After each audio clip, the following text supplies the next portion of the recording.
Hi అండి, welcome to my channel. నేను ఈరోజు చూపిస్తున్న రెసిపీ పలకలాకు బీరకాయ కర్రీ అండి. ముందుగా బీరకాయ చెక్కు తీసి చిన్న ముక్కలుగా కట్ చేసి పెట్టుకోవాలి. పలకలాకు కూడా చిన్న ముక్కలుగా కట్ చేసి పక్కన పెట్టుకోవాలి. ఇప్పుడు స్టవ్ మీద కడాయి పెట్టి నూనె వేసి వేడాక పోపు దినుసులు ఆనియన్ ముక్కలు వేసి వేగనిచ్చి పలకలాకు వేసుకొని అది కొంచెం మగ్గనిచ్చి బీరకాయ ముక్కలు పసుపు వేసి బాగా కలుపుకొని 1 స్పూన్ సాల్ట్ కూడా వేసి మరొకసారి కలిపి మూత పెట్టి మగ్గనివ్వాలి. వాటర్ అంతా కూడా పైకి తేలుతుంది. అప్పుడు ఒక 2 స్పూన్ల కారం వేసి మరొకసారి కలిపి ఇంకొంచెం సేపు మగ్గనివ్వాలి.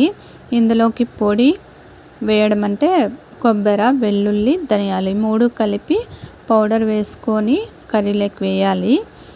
తర్వాత 2 టమోటాలు పేస్ట్ చేసుకొని వేసి 1 స్పూన్ గరం మసాలా వేసి బాగా కలిపి మూత పెట్టి మరొక 5 నిమిషాలు మగ్గనిచ్చి స్టవ్ ఆఫ్ చేసుకొని సర్వింగ్